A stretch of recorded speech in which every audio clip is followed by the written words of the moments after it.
Good evening, everyone. I'm Chief Meteorologist Efren Afonso of the News 19 Weather Center on an update on Hurricane Helene. Now, the 8 o'clock update doesn't give a graphical change, but updates the information nevertheless. As of 8 o'clock, well, about a minute and a half ago, winds still are sustained at 85 miles an hour, gusting to 105, still moving north at 12. But all the indications from the hurricane hunters that have been flying around and through Helene, the center of the hurricane is strengthening. I mean, you can see the thunderstorms that are wrapping around it. And with that said, there's every indication that the model computers are right, that it's very likely with the tropical and hurricane warnings in effect all throughout the southeast, from Florida all the way up to North Carolina, that this is very likely going to strengthen to a Category 2 hurricane sometime overnight or early tomorrow morning as a Category 2, 110 mile an hour winds, but then possibly or likely strengthen to a Category 4 hurricane with winds of 130 miles an hour. That's still offshore. Now, the projection right now has, as you can see where the hurricane warnings are, anywhere from Apalachicola all the way out through the Big Bend, possibly just north of Newport Richey. That's where hurricane warnings are currently issued for Florida, and obviously it extends all the way into the southwest quadrant of Georgia.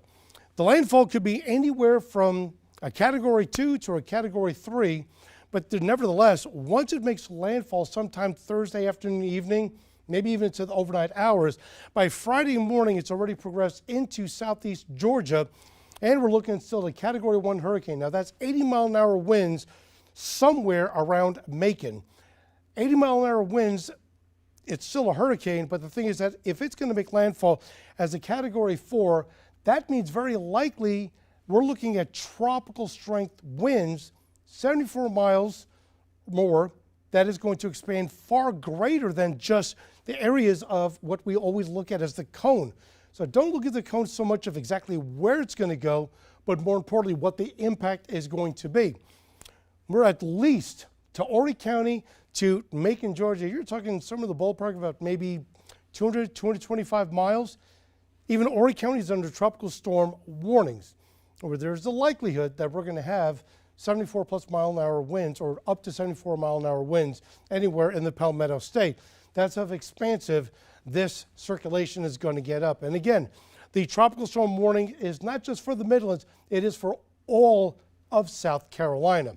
One thing that we constantly look at are the spaghetti models. These spaghetti models updated about 3 hours ago. And here's the red line. That is the official, if you want, center track of the National Hurricane Center. But notice, a few of those spaghetti model tracks, only a few, are to the left. A score of them are to the right. So this will update at 11 o'clock. There is that possibility once again, and this has been happening over the last 2.5 days. That track may shift closer. The closer it is to us, the higher probability of tropical storm winds affecting and damaging many areas in the Midlands, in the Palmetto State. It drops the lesser chance, not by much, of the amount of rainfall and severe storms we may be encountering from this. But nevertheless, the storm surge warnings are only for the west coast of Florida. It doesn't include any of us here in South Carolina. We are completely clear of that. We may not have the storm surge watch, but we obviously still have the tropical storm warnings for all of South Carolina, and that will exceed at least through Friday late afternoon. We do have a chance for rainfall, an excessive amount, and I'll show you how much excessive it's going to be. For right now, through the overnight hours until about 7 o'clock in the morning, there's a chance we could see some heavier precipitation coming down in the western third of the Midlands. Slightly better chance when you go into the upstate, and the greatest chance in the far mountain region of the upstate, crossing into northern Georgia and Texas. That's just overnight tonight. Tomorrow, it's everybody in South Carolina. For the Midlands, pretty much if you drew a line from I-77 and if it continues all the way down through the city of Orangeburg, everything east of that has a slight risk that we're going to be seeing periodic chances or periodic events of brief heavy rainfall. To the west of that, in the red, it is a moderate risk. There is the likelihood of heavy rainfall, whether it comes down every other hour or just comes down in one shot with continued rainfall. And again, the greatest risk, and that'll be now a second day for them, will be in the far northwestern upstate going into the mountains. Friday still is a risk along pretty much the northern portions of the Midlands, maybe where you might see a little bit of brief heavy rainfall. And again, slight risk when you get into the upstate, and then still a moderate risk when you go into the far mountain regions of the upstate. We're also looking at the possibility of severe weather. Now, the severe weather is going to be either on the lesser end, a severe thunderstorm that has the capability of producing 60+ mile-an-hour wind gusts, or 1-inch hail. And keep in mind, those winds have nothing to do with Helene as a hurricane. It's in direct part of Helene, but this is a totally different situation. The higher end would be a severe thunderstorm capable of producing a tornado. With that being said, the low country, especially coastal, does have an enhanced risk, a level 3 out of 5. There is the likelihood that there's going to be tornado warnings from storms that become severe. In the yellow area, which basically covers the southern half of the Midlands, and then everything to the Grand Strand and then to the rest of the low country, the slight risk, or level 2 of 5, there is the possibility that we have storms that are capable of producing a tornado, so maybe a tornado warning, or strong to severe storms that have the capability of 60-mile-an-hour wind gusts. And then the green, which covers the rest of the Midlands to a good portion of the CSRA, some of the upstate, but the PD, we're looking at storms that possibly could be strong or severe. If they become strong, we're looking at maybe 55-mile-an-hour wind gusts associated with the storms. Here's the thing about tropical, cyclonic, severe weather. Those don't last like they do in the spring.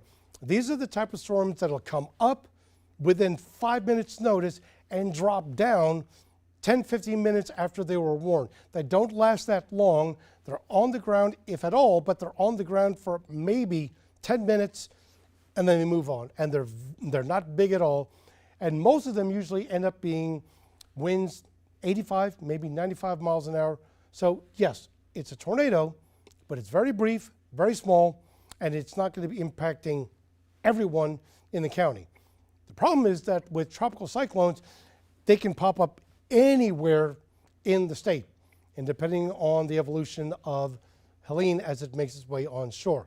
Marginal risk for pretty much most of South Carolina, but for the Midlands, if you want to draw a line, everybody that is well west of I-26, no chance at all. Everybody along and east of I-26, sorry, maybe a chance for some strong storms. Here's what we're expecting. This is one model, our in-house model, shown starting Thursday night, so roughly 24 hours from now. Helene is going to be somewhere approaching the Big Bend of Florida. As it makes its way forward, it could be moving north, northeast, maybe up to 18 miles an hour, crosses into Georgia. This is now Friday morning. This is before daybreak. By Friday morning, center circulation of Helene is somewhere in southern Georgia. Now remember, the official track from the National Hurricane Center, even with the cone of uncertainty, has it on the far western side of Georgia. This computer model is putting it a lot further east. Take that with a grain of salt. No matter where it might be, the impact of the rain and the winds will definitely be moving through South Carolina after midnight, going into early Friday morning. And for the Midlands, we'll start seeing the rain come in between 2 and 5. There'll be precipitation that'll be moving through, and then the big ramp up of the heavy rainfall, the winds, that's all going to start moving in before daybreak, maybe between 4 and 7 o'clock, as Helene, at this point still a Category 1 hurricane, will continue moving north. Our impact is going to continue through early Friday morning before sunrise, after sunrise Friday morning, but then as Helene progresses further north, our rain overall should end by noon, more or less. More rainfall is moving through areas of North Carolina, but the rain should start tapering off by noon, and then that's it. We're done with the rain. A little bit of shower activity for the upstate, but by and large, not only will we be done with the rain by noon on Friday, but very likely Friday afternoon into early Friday evening, the skies are going to be clearing up very quickly. The rainfall, that's a different situation. Now keep in mind, we're going to expect rainfall in the Palmetto State right now, the amount that we've had already, and then through overnight tonight. The Midlands are not included in that. But as we get into tomorrow night around this time, so this is 7 o'clock, so 23 hours later, the rain's already come down. The eastern Midlands, maybe up to an inch and a half. The Grand Strand, just starting to rain, as well as the PD. Low Country, approaching 2. The western half of the Midlands, 2 to approaching, if not already at 3. The same thing goes for the PD and the upstate. Notice, though, when you go up into the mountains, Greenville, well, not really the mountains, but Greenville, over 5 inches. Anderson could be approaching 7. That's only until Thursday evening. By the time the whole system is out of here, you're looking at the possibility of 2 to 3 inches of rainfall in the eastern Midlands. Central Midlands could be 2 to up to 5 inches of rainfall. Western Midlands approaching 5 to 6 inches. And we could be looking at anywhere from 3/4 to a whole foot of rainfall potential in the upstate. Keep that in mind. That's with the track that's moving just a little bit further east. If it moves a lot further east, take all those totals and move them east as well. Is that a possibility? Yes. Do we know for an absolute fact? No. But it's something to plan and prepare. And the winds, that's going to be the very interesting thing. Because as we get to Thursday afternoon, Thursday night, then we'll start seeing rain. The bulk of the rainfall, as you saw, is not going to start coming in until 1, 2 o'clock in the morning. And then by 5, 6 o'clock in the morning, the rain is really concentrated. But by Friday before sunrise, winds are already kicking up, gusting 40, 50 plus, and even worse as you go along the central Savannah River area. So the CSRA is going to get the largest impact of everything through the evolution of Helene.